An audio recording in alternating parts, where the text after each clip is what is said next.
pour la réfoua chez les mains de Alors, Odette Cohen Batmissou, Odette Cohen Batmesodi, Victor Alouche Ben Odette, Chaim Ben Odette, Monique Esther Bat Odette, Joël Joël Tila Bat Odette, Liznube Bat Julie Frecha, Levana Levana Bat Joël Joël, et Jocelyne Baton. Jocelyne Bat Oraïda et Liora Bat Aziza, Shlomo Meloul, Yirmiyahu Jérémy, Mahlouf Ben Dvora, Dvora Bat Suzanne, Rachel Bat Rachmouna, Yosef Ben Mahlouf, Déborah Isabelle Claire Bat Maïcha, Leilou Nishmat Maman, s'il te plaît, Marcel Khmessa Bat Margot, Leilou Nishmata, et puis que ces paroles de Torah soient la protection pour tous nos soldats. Amen Keni Ratzon. Amen Keni Ratzon. Ce matin, ils nous ont saoulés, ils nous ont réveillés avec les sirènes à 6h15 du matin. Moi, j'étais content parce que je savais qu'il y allait avoir du monde ce matin. Baruch Hashem. Merci le Hezbollah. Mais c'est extraordinaire. Une demi-heure après, tu vois les gens qui vaquent à leurs occupations, ça y est. C'est fabuleux ce pays. Il y aurait eu une sirène pareille à Paris, il n'y aurait pas eu de personne pendant 24 heures. Et là, un quart d'heure après, la vie reprend. Quelle force de ce pays, Am Israël Chai. Am Israël Chai. Baruch Hashem. Alors, on accueille nos amis sur les réseaux sociaux qui se connectent avec nous. Partagez ce cours, s'il vous plaît. Partagez-le. Partagez-le. Ce matin, Baruch Hashem, on est tranquille. Pourquoi on est tranquille ce matin? Pourquoi on est tranquille ce matin? Olivier n'est pas là. Baruch Hashem. Il est... Ah, Olivier n'est pas là ce matin, Baruch Hashem. David, viens t'asseoir, s'il te plaît. Le cours de ce matin, il est exceptionnel, exceptionnel. Suivez avec moi, vous allez voir l'idée extraordinaire que nous avons découvert. Bezrat Hashem. Vers la fin de la paracha, la Torah nous raconte une histoire. Paracha de Noach. Vaïkol aret safa achat. Toute la terre, il n'y avait qu'un seul langage. Et des paroles uniques. Et voilà que ce peuple-là, qui avait qu'un seul langage, voyagea depuis l'Est. Ils sont arrivés dans une vallée, dans la terre de Shinar. Vayeshvusham, ils se sont installés. C'est les mots de la paracha que vous allez lire ce Shabbat. Vayomru shel re'eu. Ils dirent l'un à l'autre, Havanil bena levenim. Venez, fabriquons des briques. Faisons-les cuire dans un four. Et les briques furent pour eux de la pierre. Et le bitume était pour eux comme du mortier. Qui c'est cela là? De qui on parle là? Ils ont fait des briques. Vayomeru, ils ont dit, Havani venez la noirou migdal. Construisons pour nous une ville et une tour. Et son sommet sera dans le ciel. Et faisons pour nous un nom de peur que nous nous soyons dispersés dans la surface de la terre. Vous avez entendu ce que je viens de dire là? C'est qui ça? La tour de Babel. Et là, Dieu va descendre. Dieu va descendre. Va yered Adonai. Lirot et ta'ir. On a trouvé ce même mot. Va yered Hashem al har Sinai. Quand Dieu est descendu sur le mont Sinaï pour nous donner la Torah. Non mais attends, une seconde. Dieu il descend pour voir la tour qu'ils avaient construite. J'ai rien, c'est une histoire incompréhensible. Parce que la Torah nous dit Vayafetz Adonai Otam. Dieu les dispersa. Alpeni kol haaretz. Sur la surface de toute la terre. Vayachdelu livnot ir. Et ils s'arrêtèrent de construire une ville. J'ai rien compris. C'est quoi cette histoire? Elle est marquée dans la paracha de cette semaine. C'est quoi l'histoire de la tour de Babel? Moi j'avais appris dans le Gan qu'ils ont construit une grande tour, ils ont voulu monter en haut de la tour pour se battre avec Dieu. C'est du n'importe quoi. Ça c'est pour les enfants. Où ils vont arriver avec la tour? Où ils vont arriver? Ils vont faire quoi? La tour de Babel, on connaît l'histoire de la tour de Babel. Ça a été les concepteurs d'un concept énorme. Faire des briques. Jusqu'à ce moment, ils ne faisaient pas des briques, ils avaient quoi? Des pierres. Ils se sont mis à faire des briques. Dieu descend. Dis-moi, depuis quand Dieu, quand il a vu que quelqu'un... Dis-moi, quand ils ont construit à Dubaï le Burj Khalifa, Dieu, il est descendu pour voir ce qu'ils font. Qu'est-ce qu'ils ont voulu faire? Gérard, qu'est-ce qu'ils ont voulu faire? Le Rav Pinkus. Ça dit que Kadosh Libracha, que son mérite soit sur nous. Amen, Kenny Ratson, un très grand Rav. Il dit la chose suivante, que cette génération était une génération très développée. Avec une capacité intellectuelle énorme. C'est-à-dire que nous, aujourd'hui, par rapport à eux, on est des blédards. Ça, il faut le savoir. Hein. Ils étaient proches de Adam Arishon. C'était au début de l'humanité. C'était juste après le déluge. Extraordinaire. Mais qu'est-ce qu'ils veulent faire, ces gens-là? Pour que Dieu descende dans cette terre. Et il dit comme ça. Emchipsou, il dit le Rav.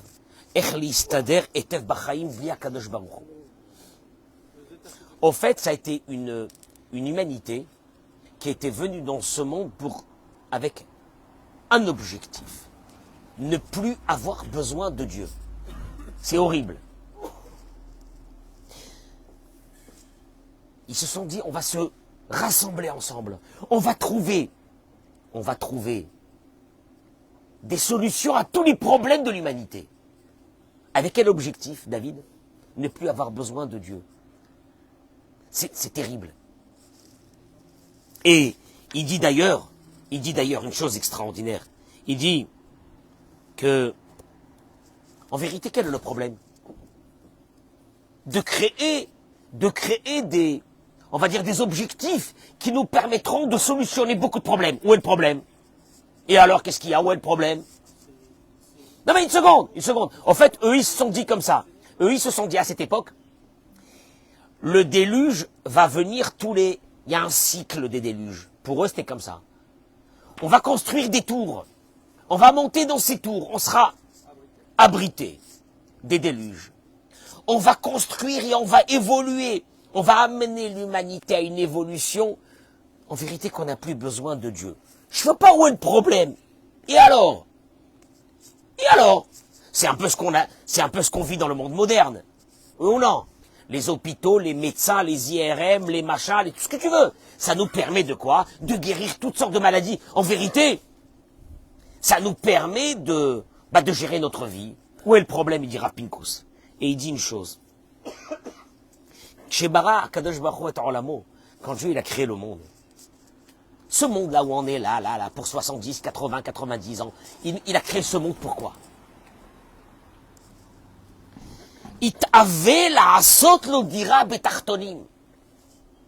Ce sont les mots du Midrash, les mots de la Gemara, les mots que le Rabbi ramène souvent. Dieu avait besoin de créer un espace où il descendrait et se poserait avec des êtres humains. Dieu, il voulait vivre en symbiose avec nous. Il a créé des créatures. Marcel, il a dit, je voudrais vivre avec toi. Je te kiffe. Et alors? Si Dieu veut, quand tu termineras ta vie, tu remonteras chez moi en haut. Mais moi, l'objectif, c'est pas que tu reviennes en haut. L'objectif, c'est que quand tu es en bas, tu es avec moi. Tu vis avec moi. Tu me pries. Tu me parles. Tu viens me voir tous les jours, 3 fois par jour. Voilà ce qu'il a besoin de toi, Dieu. Vers Adam. Et tout ça avec une idée, il te dit Dieu. C'est que quand tu vas me parler, et tu vas me dire ce que tu as besoin, j'ai envie de te donner, j'ai envie de t'aider, j'ai envie d'être avec toi, j'ai envie de te donner la santé, j'ai envie de te donner la joie, j'ai envie de tout donner. Mais viens, reste avec moi, il te dit Dieu. Excusez-moi.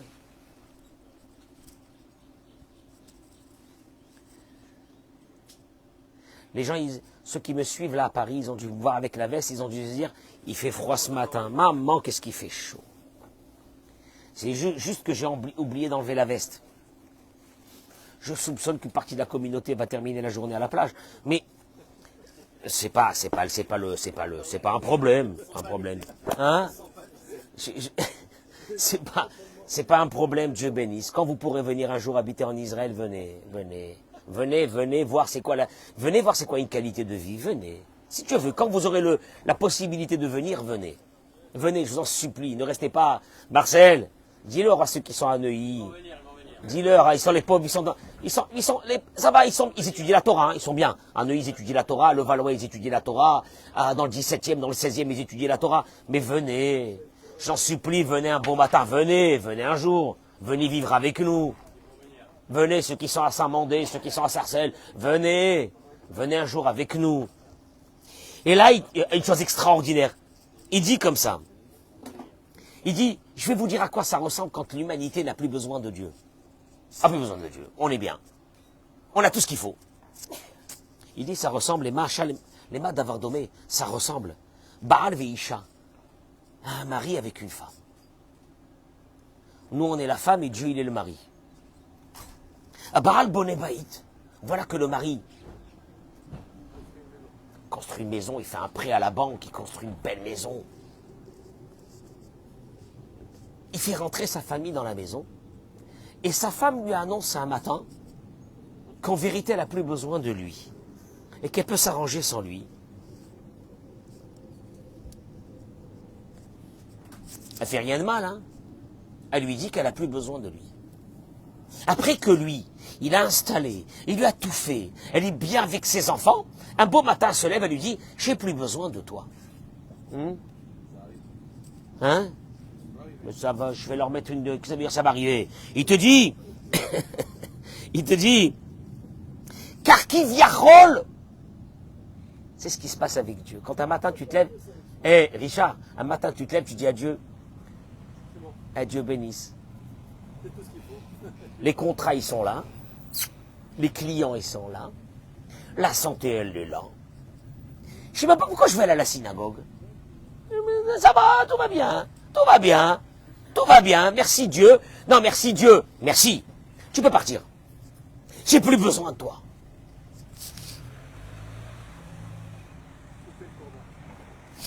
Il dit une chose, Rav Pinkus. Quand Dieu il a vu ça, c'est marqué Vayafetz.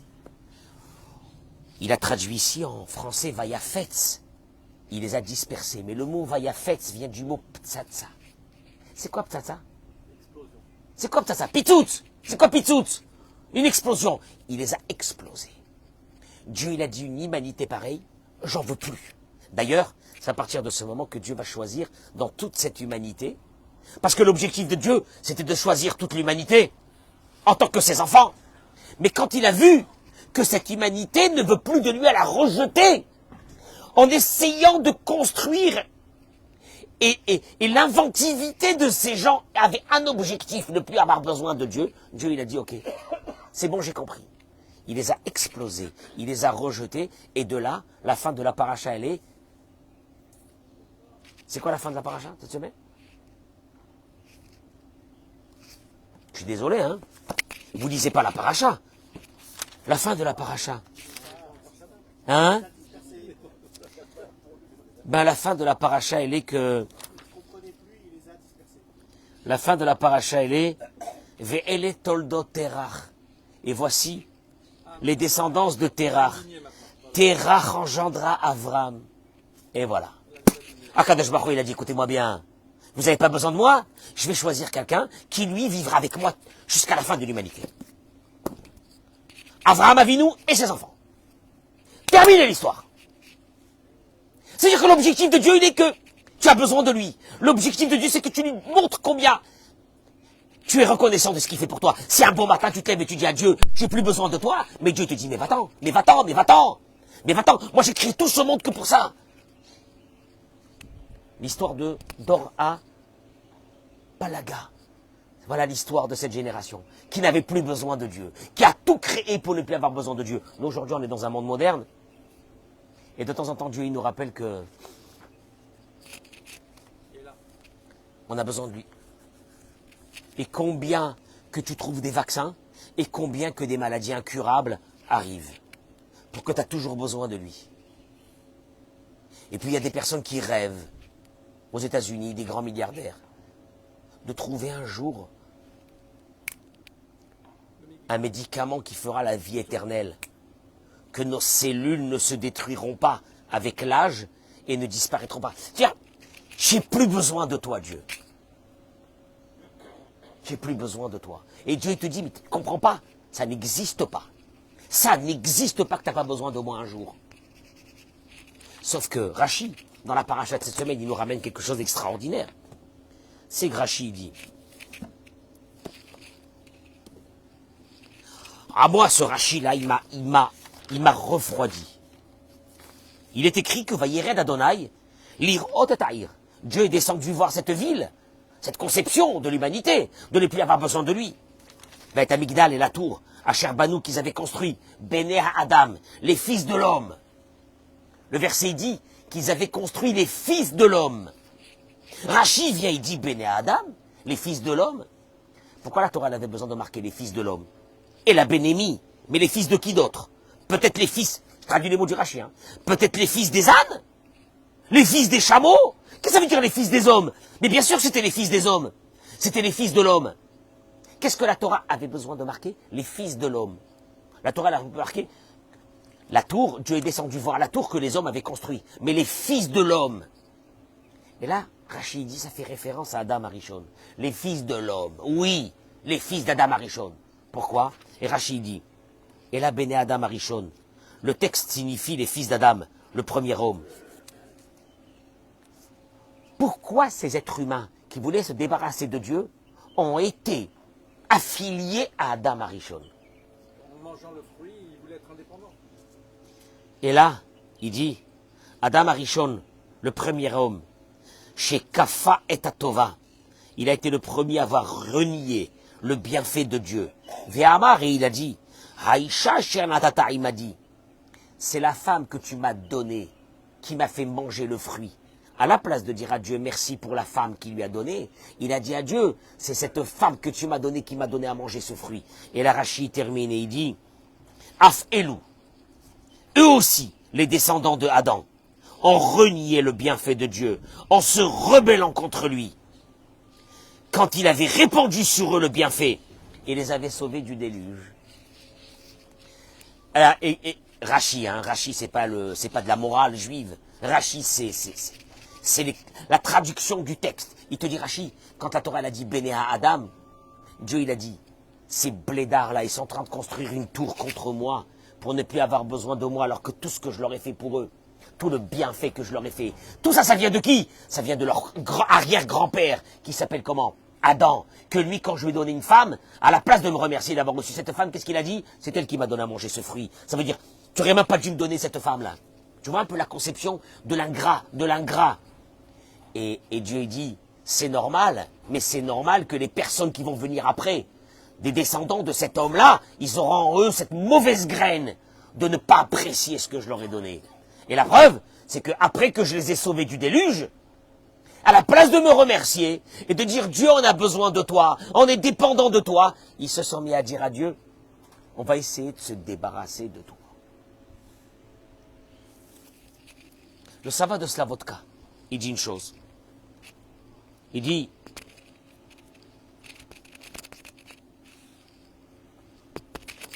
c'est quand même bizarre que Dieu a défini que la faute de ces hommes, c'était ce qu'on appelle l'ingratitude. La faute de ces hommes, elle est encore beaucoup plus grave, c'est se débarrasser de Dieu. En vérité, concrètement, c'est quoi? Qu'est-ce qu'ils ont voulu faire? Ils ont voulu construire une civilisation tellement moderne qu'ils auront plus besoin de Dieu. Allez! Ah, ça suffit, on en a marre avec Dieu.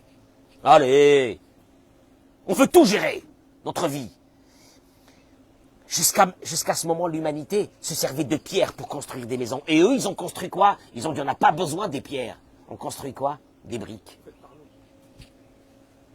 On va tout faire, nous. On va être indépendant de Dieu. Tu entends le concept, c'est Rav Pinkus qui explique ce concept, c'est énorme. Ça a été ça leur faute. Et Dieu, il dit, le Sava de Slavotka, il dit que Chazal Eru et Ashpa'a Nora'a שיש לחטא האדם, שבחטא כפיות הטובה של האישה, אשר נתת עמדי כבר מונח היה שורש להידרדרותם. Dieu il te dit, je vais te donner moi l'indication exacte comment ces hommes sont arrivés à ça. S'ils n'avaient pas eu d'ingratitude, jamais ils m'auraient lâché. Tu sais pourquoi ils m'ont lâché? Pourquoi ils ont essayé de devenir indépendants? Pourquoi ils m'ont chassé de leur vie? C'est parce qu'il y avait de l'ingratitude. S'il y avait, écoute-moi bien, quand tu as de la gratitude envers quelqu'un qui t'a fait du bien, jamais tu le lâches. Même si tu n'as plus besoin de lui, tu viendras tous les jours le serrer dans tes bras, l'embrasser, parce que tu as de la gratitude pour tout ce qu'il a fait pour toi. Et si un bon matin tu dis j'ai plus besoin de lui, comme il y a des enfants des fois qui disent à leurs parents j'ai plus besoin d'eux, une horreur, c'est une horreur, c'est abject, c'est abject. Il n'y a pas plus terrible que celui qui a en lui ce poison qui s'appelle l'ingratitude.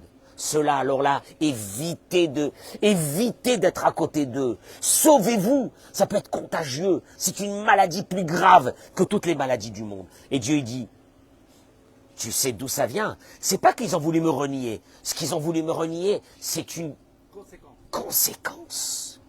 Quand un homme, il se lève un beau matin, il dit, j'ai plus besoin de personne.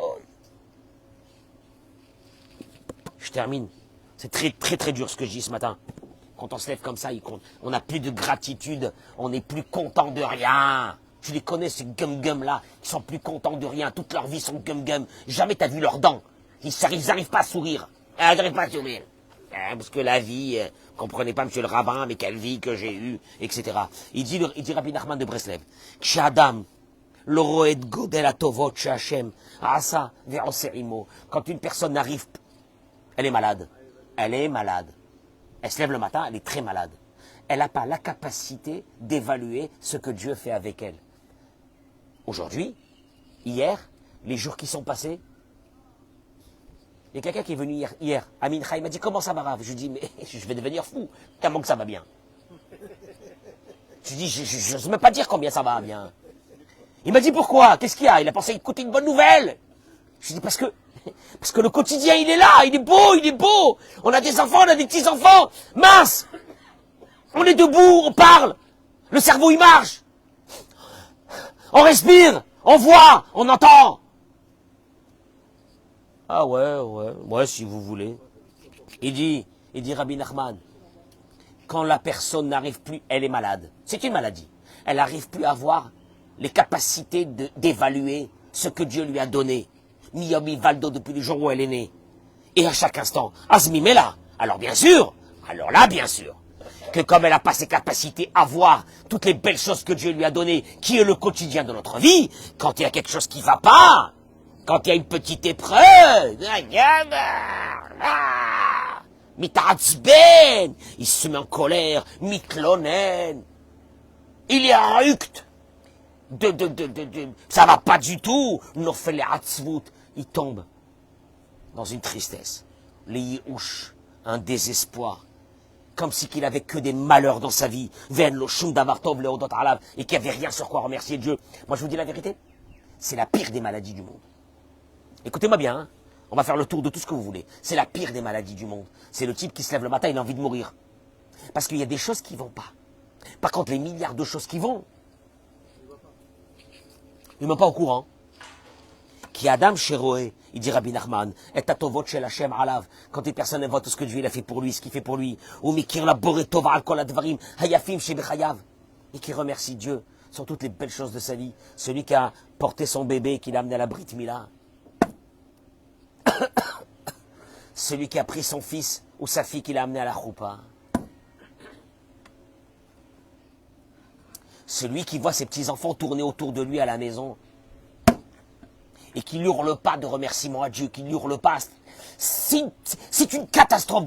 Cette personne-là, Dieu ne sait pas ce qu'il va lui faire.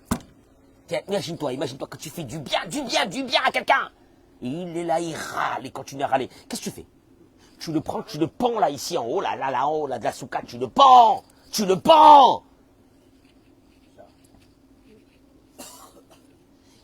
Mais une personne qui a cette capacité de reconnaître, Adraba Merov Akaratatov, tellement qu'elle a cette reconnaissance du bien, ou Mitbayesh, il a même honte de demander à Dieu encore des choses. Ah bon, ça va Dieu, si tu peux me rajouter, rajoute-moi, mais bon. Si tu veux, rajoute. Hachem, si tu veux, rajoute-moi. La vérité, Samuel, tu sais ce que je fais dans la prière? Rien que je remercie. Je fais rien, je remercie. Merci, parce que je sais que ce que j'ai, c'est énorme. Je remercie. Kol adam tzarich lachlit. Ma bekar shaderech la geoula ana pratit v'ana klalit. Il kasha v'yesh banisyolom comme l'ifkot tzrim nistakal al yishuot v'anisim. Il dit une chose extraordinaire. Il dit comme ça.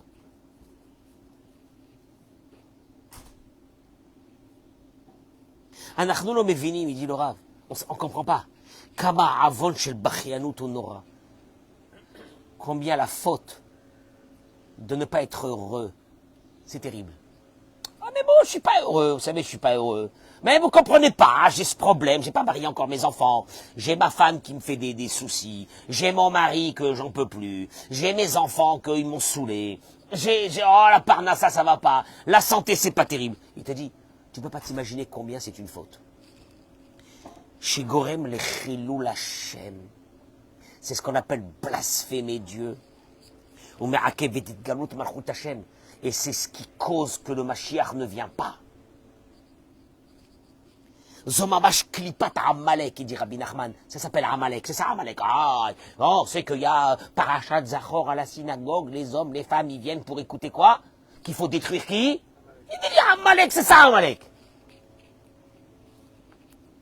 Elle cache la royauté de Dieu. Dieu dit, tant qu'Amalek qui sera là, mon trône ne sera pas complet. Mon nom ne sera pas complet. Il n'y a que le nom de Yudke. Il manque le nom de Vavé. C'est les mots qui sont marqués dans le Sefer Torah. C'est quoi Amalek? Amalek, c'est quand Dieu il descend et il voit ces personnes-là qui pleurent du matin jusqu'au soir. Il a envie de les fracasser. Est-ce que tu as évalué tout ce que j'ai fait pour toi jusqu'à maintenant? Kol Yehudi, il dit Kol Echad Yitbonen, il dit Ishal et Atzmo. Il dit Rabbi Nachman, que chacun se pose la question. Bema Nikeret Malchut Hashem. Comment tu dis que Dieu va régner dans ce monde? À Rosh Hashanah, on a demandé à Dieu, Vetimloch Ata'u Adonai Eloheinu. Akadosh Baruch Hu règne sur ce monde. On a dit Hamelech Akadosh, Hamelech Hamishpat, le roi. Il dit comment tu veux faire régner Dieu? C'est la vérité. La vérité de notre présence dans ce monde, c'est de faire régner Dieu dans ce monde. C'est ce que Dieu dit. Moi, j'ai voulu vivre avec l'être humain dans ce monde. Comment tu fais régner Dieu dans ce monde? Gérard, on n'est pas là du matin jusqu'au soir à dire Dieu soit notre roi. Comment tu fais régner Dieu? Il dit, Im Bene Israël, si nous, le peuple juif, que nous sommes les enfants de Dieu, Bochim ou Mitlonenim, on se plaint et on n'est pas content. Zenikra Melech, c'est ça un roi? Un roi que tous ses sujets sont mécontents, c'est un roi. Un président, un âne, en France. Un âne batté, un chamor, un âne. Je sais même pas. Et la vérité, Pompidou et Mitterrand et comment ça s'appelle? Mais ils devraient se retourner dans leur temple d'avoir aujourd'hui un président en France comme ça. C'est des ânes. C'est des ânes. C'est même pas des présidents. Quand on voit Netanyahou à côté de cela, c'est des mauviettes. C'est des sardines. Quand tu vois Netanyahou attaqué de partout, attaqué à l'intérieur du pays, attaqué de tous les côtés, attaqué par les Américains, le mec il bouge pas. Objectif, c'est un objectif. Il a peur de personne. Et quand tu vois là-bas les Khawaf, les présidents là de France, là les pauvres types là, je peux vous dire une chose, c'est juste pour mieux sauter. Elle est déjà morte, la France. C'est tout, elle est déjà morte. Il te dit, un roi, ça c'est un président? Un président que la moitié du pays, ils n'ont pas de quoi terminer le mois. C'est un président, il va donner de l'argent, lui, il donne de l'argent au Liban. Il a donné, je sais pas combien, 100 millions au Liban.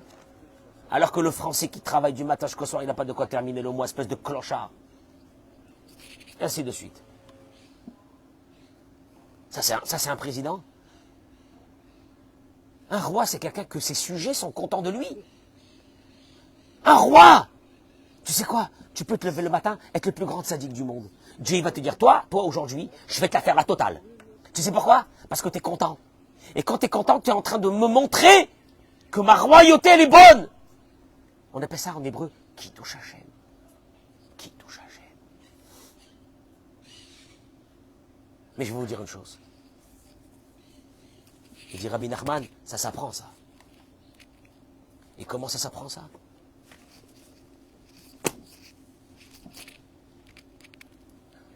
Quand vos enfants qui sont encore jeunes, vous leur donnez quelque chose, exigez d'eux, il dit Rabbi Nachman, exigez d'eux qu'ils vous remercient. Non, C'est normal, c'est mes enfants, je travaille pour eux, ça me fait plaisir de leur faire plaisir.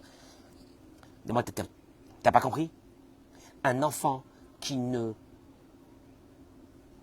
pas compris que ce qu'on lui donne, c'est extraordinaire, même si c'est ses parents, et qui n'a pas appris à remercier, ça fera de lui un sauvage, que plus tard, quand il grandira, tout lui est dû. Et on a des générations de sauvages. Nous, on a vu nos parents remercier, on a vu notre père remercier notre mère, on a vu notre mère remercier notre père. On nous a appris à remercier, que chaque chose qu'on te donne, c'est pas normal. On en a fait des sauvages aujourd'hui. On leur donne des appareils, des portables, des machins, des ci, des là. Le portable aujourd'hui, un portable, c'est le prix je sais pas moi, presque d'une cuisinière entière, d'une cuisine, de je sais pas quoi, d'un frigidaire, d'un machin. Et ils sont là, imbus, habillés avec des marques. Ils n'ont jamais dit merci à leurs parents, parce que leurs parents n'ont pas. Mais là, le problème, c'est pas ça. C'est que lui, vous êtes en train de faire grandir un adulte qui sera un ingrat vis-à-vis de sa femme. Vous avez fait grandir une fille qui sera un jour une adulte, ingrat vis-à-vis de son mari. Vous avez fait grandir des mutants et vous vous rendez même pas compte. Parce qu'ils n'ont pas appris à remercier. Le pire dans cette histoire, c'est que si ça s'arrêtait qu'au remerciement, ça aurait été bien. Mais quelqu'un qui n'apprécie pas, il sera jamais joyeux. Et vous êtes en train de faire grandir des générations de tristes, de dépressifs, de déprimés. Je peux vous dire une chose, hein. Je l'ai vu, je l'ai constaté. Parce que j'ai côtoyé des familles de grande fortune, avec des enfants dans une tristesse maladive. Il y a un qui m'a dit, j'en ai marre de la vie. Avec mes parents, on a fait tous les pays du monde. Et tous les hôtels, j'en ai marre. J'en ai marre, j'ai plus de sens à ma vie. Moi, le jour où c'est que mon père il m'avait acheté un vélo, j'étais heureux. Dans un bonheur le plus total, j'étais content. Je suis parti, je l'ai remercié, je ne sais pas comment je l'ai remercié. Mais tu sais comment on appelle ça? C'est pas simplement une question de la Karatato. C'est une question. C'est une question de quoi? C'est une question que si tu veux être un jour un adulte qui a, il te dit le sava de Slavotka. Tout le problème, il vient de là. Si tu vis avec cette impression que ce qu'on te donne, c'est extraordinaire, tu es heureux. Tu ne peux pas ne pas être heureux. Et on fera grandir des adolescents malheureux. Et plus tard, des adultes, que quand ils se marieront, qu'est-ce qu'elle fait pour moi cette femme? Qu'est-ce qu'il fait pour moi ce mari? Il n'y a plus rien, il n'y a plus rien. Tout est normal, tout est dû. Et là, je te dis une chose. Ils ont voulu. Cette civilisation, elle a voulu rejeter Dieu. Et Dieu, il te dit, en vérité, tu sais c'est quoi le plus grand lien que je peux avoir avec toi? C'est ce qu'on appelle cette reconnaissance du bien, c'est un karatatov. Reconnaissance du bien du quotidien, reconnaissance du bien du moment, reconnaissance du bien de ta journée, reconnaissance du bien que quand tu rentres chez toi à la maison, tu vois ta femme. Elle fait rien pour toi? Non, rien. Ouais, alors d'un seul coup, il y a le mécanisme malade de la tête. Ouais, mais t'as pas vu ce que moi je fais pour elle?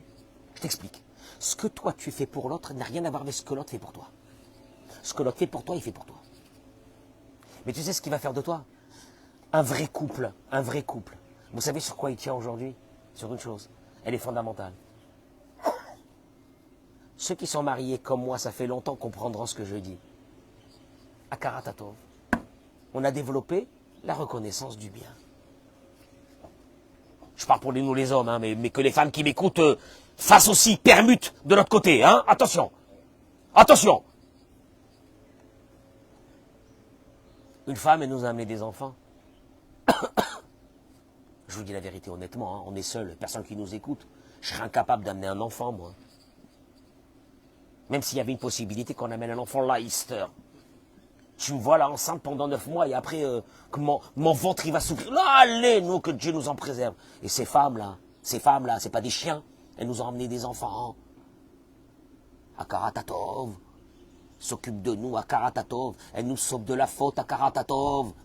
Et vice-versa, quand je dis aux femmes, là, c'est ce mari-là. Dis-moi. Il n'y a rien dans ta tête?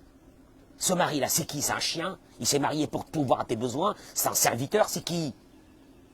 Vous avez oublié une chose. Vous avez oublié une chose. C'est que tous ceux qui ont cru que c'était normal, un beau matin, la normalité s'est arrêtée. Et là, ils ont compris que rien n'était normal. Et là, quand tu as développé ça, vis-à-vis des autres êtres humains qui sont en face de toi, d'un seul coup, tu commences à regarder le ciel. Et tu dis, Hachem, tout ce que tu fais pour moi, Kadosh Baruch Hu, merci, merci, tout ce que tu fais pour moi, Béhémet, tout ce que tu as fait pour moi. Encore une fois, il dit Rabbi Nachman de Breslev, Dieu ne te doit rien. Dieu ne te doit rien. C'est que des cadeaux qu'on a eu dans ce monde, c'est que des cadeaux. C'est que des cadeaux, il n'y a rien. Il te doit rien. Moi je suis déçu, j'ai arrêté de mettre les tefilines, je suis déçu, j'ai pas compris. Dis-moi, qui tu es toi? 90% d'eau, qu'est-ce que tu es? Qui tu es? Ça fait 50 ans, ça fait 60 ans que Dieu est un qui te donne, il te donne, il te donne, il te donne. Il te fait, il te garde ton corps, il te garde ton cœur, il te garde ton cerveau, il te garde tes yeux. Qu'est-ce que tu fais? Alors là, hein, Gérard, on arrive à une chose le matin. Ben, quand on arrive, on est content. Ah ben on est content. Content de quoi? Pas content de la vie, content du quotidien. Content du quotidien. Tu comprends? Tu comprends ou non? C'est ça ce qu'il a dit Dieu à ces gens-là. Vous voulez plus de moi? Avec tout ce que j'ai fait pour vous, vous voulez plus de moi? Il a dit à Kadosh Baruch Hu Béné Adam. Tout ça, ça vient de Adam Arishon, qui est lui le premier. Il a fait rentrer en lui cette ingratitude qui est passée de génération. Mais aujourd'hui, on en vit avec. L'ingratitude. Quand je vois des enfants qui parlent plus avec leurs parents. Ouais, parce que ma mère, elle a dit à ma... Espèce de clochard. Parce que ma mère, elle a dit à ma femme. Pourriture, va. Parce que qu'est-ce que tu crois, ta mère, c'est qui, ta mère? Clochard, va. Ah, je suis rentré dans un restaurant à Paris. Et il y a un qui vient, il me voit, il me dit, oh, faut que je vous dise, je kiffe quand vous dites, espèce de clochard. Je lui dis, c'est tout ce que vous avez appris de mes cours. Ah, il m'a dit, mais comment vous le dites? Clochard. Tu parles plus à ta mère, elle t'a mis au monde, pourriture, va. Parce qu'elle a dit à ta femme, parce qu'elle s'arrange pas avec ta femme, elle a qu'à pas s'arranger avec ta femme. Et alors, qu'est-ce qu'il y a? Mais tu parles pas à ta mère? Clochard. Après, toi, tu mets les tefilines, là, tu mets les tefilines. On n'a rien à faire. Que ta mère ne parle pas à ta femme, on s'en fiche. C'est un détail. Mais toi, vis-à-vis de tes parents. Et ça s'appelle religieux, ça. Ah ouais, ça porte une barbe, ça met un chapeau et... Ah ouais, c'est chaud. Et Akadosh Baruch Hu, il te dit, mais le béaba de la vie. Akadosh Baruch Hu, il les a pris, il les a explosés. Il les a explosés. Pour une seule chose. Kfouy Tova. Ingrat.